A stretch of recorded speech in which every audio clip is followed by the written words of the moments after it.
Hello all, welcome back to my channel Hershey's creations. ఈరోజు నేను చూపించే రెసిపీ మిర్చి బజ్జీ అంటే తెలియని వాళ్ళు అంటూ ఉండరు, అని ఇష్టపడిన వాళ్ళు కూడా ఉండరు కదా. అండ్ అలాగే వర్షాకాలంలో కానీ వింటర్ సీజన్లో కానీ వేసుకుని తింటే ఈవినింగ్ భలే ఉంటాయి కదా.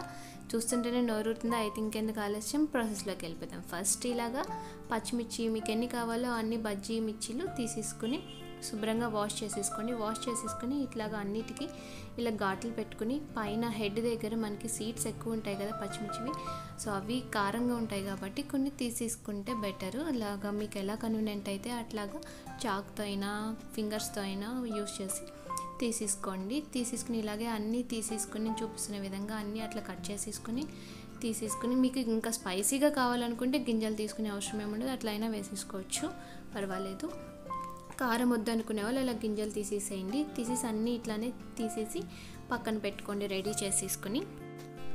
నేను అన్నీ ఇలా రెడీ చేసేసుకుని పక్కన పెట్టేసుకుంటున్నాను. నెక్స్ట్ మనం మిర్చిలో స్టఫ్ చేసే పౌడర్ని రెడీ చేసుకుందాం. ఇలా దంచేది ఒకటి తీసుకుని వామ్ ఉంటుంది కదా అజ్వైన్, అది ఒక 1 టేబుల్ స్పూన్ తీసుకోండి. అది చిన్న స్పూన్, అందుకే నేను 2 టైమ్స్ తీసుకున్నాను. అండ్ ఒక 1/2 టేబుల్ స్పూన్ సాల్ట్ తీసుకోండి. మనం వామ్ ఎంత తీసుకున్నామో అందులో సగం తీసుకుంటే సరిపోయిద్ది. ఇలా లైట్గా క్రష్ చేసుకోండి పౌడర్ లాగా. మిక్సీలో అయినా వేసుకోవచ్చు, బట్ ఎక్కువ క్వాంటిటీ అయితేనే మిక్సీలో అవుతుంది కదా, సో అందుకని ఇలా దంచుతున్నాను. లైట్గా క్రష్ చేసేసుకొని దాన్ని ఇప్పుడు మిర్చిలో ఒక 1/2 టేబుల్ స్పూన్ చప్పుని తీసుకొని అందులో స్టఫ్ చేసేసుకోవాలి. స్టఫ్ చేసుకోవడం అంటే నేను చూపిస్తాను ఎట్లానో, అలాగా చేసేసేయండి. ఫస్ట్ ఇలా పచ్చిమిర్చి తీసుకుని ఒక 1/2 టేబుల్ స్పూన్ అజ్వైన్ పౌడర్ ఉంది కదా, అది వేసేసేయండి. వేసేసి ఆ మిర్చిని షేక్ చేయండి అటు ఇటు నేను చూపిస్తున్న విధంగా. అలా చేస్తే మొత్తం అంతా కూడా స్ప్రెడ్ అయిపోయింది. మనం వేలు పెట్టేమీ రాయనవసరం లేదు. ఎక్కడైనా మీకు ఏమైనా అంటలేదు అనుకుంటే కనుక మీరు వేలు పెట్టైనా చక్కగా స్ప్రెడ్ చేసేసుకోవచ్చు. బట్ ఒక్కొక్కసారి మనకి వేలు మండుతాయి కదా, సో అందుకని నేను ఇట్లా ప్రాసెస్ ఈజీగా ఉంటుంది ఇట్లా చెప్తున్నా. అన్నీ ఇలానే రెడీ చేసేసుకుని పెట్టుకోండి. నెక్స్ట్ దీనికి స్టఫింగ్ లాస్ట్లో ఉల్లిపాయలు ఇంపార్టెంట్ కదా, సో ఇలా నేను కట్ చేసేసుకుని రెడీగా పెట్టేసుకుంటున్నా. ఎందుకంటే బజ్జీలు వేసిన తర్వాత కట్ చేసుకుంటే మనకి బజ్జీలు చల్లారిపోతాయి, సో ముందే ఇలా కట్ చేసేసుకుని సన్నగా పెట్టేసుకోండి. పక్కన కొత్తిమీర, ఆనియన్స్ ఎంత సన్నగా వీలైతే అంత సన్నగా కట్ చేసేసుకుని పెట్టేసుకోండి పక్కన.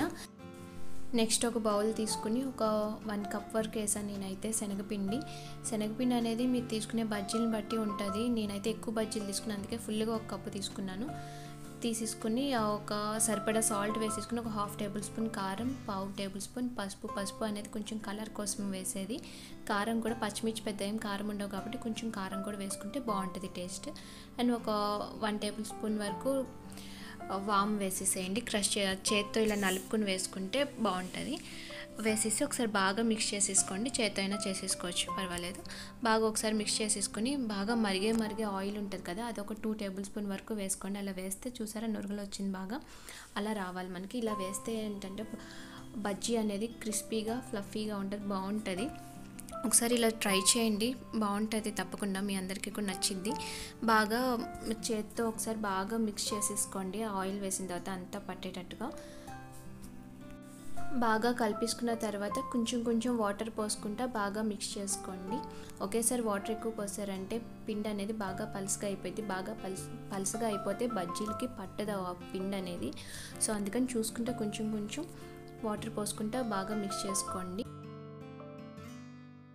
మన ఛానల్లో ఇంకా చాలా రెసిపీస్ ఉంటాయి, ఒకసారి చెక్అవుట్ చేయండి. ఎవరికైనా నచ్చితే కనుక ఈ recipe please subscribe my channel and like this video and support my channel.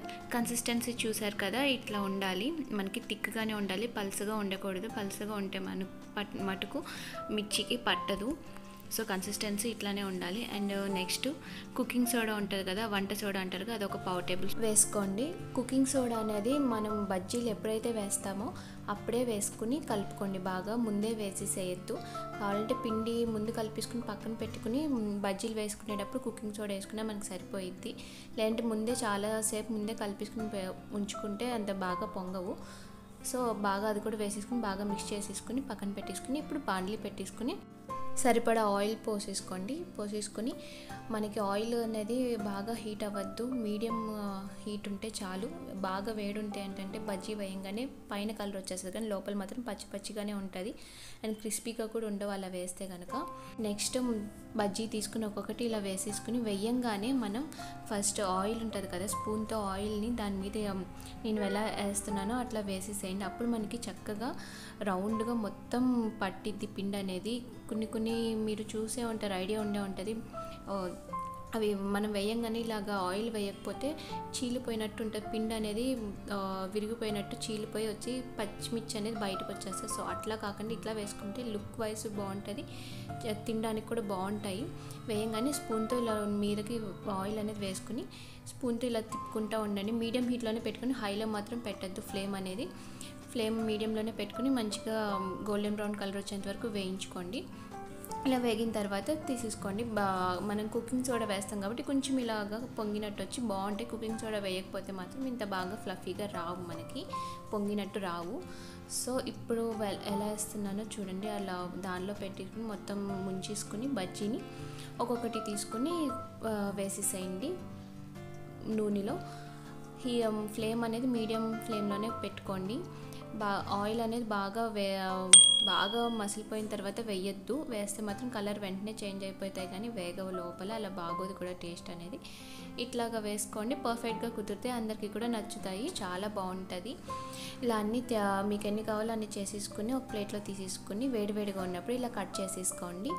అన్నీ ఇలాగా కట్ చేసేసుకుని ఇందాక మనం ఉల్లిపాయ కట్ చేసుకున్నాం కదా, రెడీ పెట్టుకున్నాం కదా, అవన్నీ ఇంట్లో మీకు ఇష్టం ఉంటే కనుక ఉల్లిపాయల్లో కొంచెం కారము, సాల్ట్ కూడా వేసుకుని కలుపుకోవచ్చు. లేదంటే కనుక ఇట్లా అయినా ప్లెయిన్గానే ఉల్లిపాయ పెట్టేసుకోవచ్చు. అది స్పైసీ అనేది మన ఇష్టం, అది మన ఇష్టం వచ్చినట్టు చేసుకోవచ్చు. ఇందులో ఉల్లిపాయల్లో ఇంకా పల్లీలు కూడా కలుపుకోవచ్చు.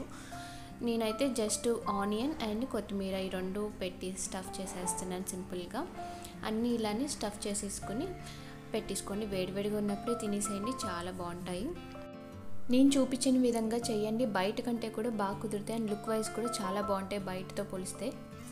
అంతే, ఎంతో సింపుల్గా వేడివేడిగా మిర్చి బజ్జీ రెడీ అయిపోయింది. దీని మీద ఫ్రెష్ నిమ్మకాయ తీసుకుని అలా పిండేసుకుని తింటే ఉంటాయి, భలే ఉంటాయి. ఈవినింగ్ టైమ్స్ ఇలా ట్రై చేయండి, చాలా బాగుంటాయి. యాక్చువల్లీ అందరికీ తెలిసే ఉంటుంది, ఒకసారి నేను చూపించిన విధంగా ట్రై చేయండి, అందరికీ నచ్చుతాయి. Thank you for watching. Please subscribe my channel.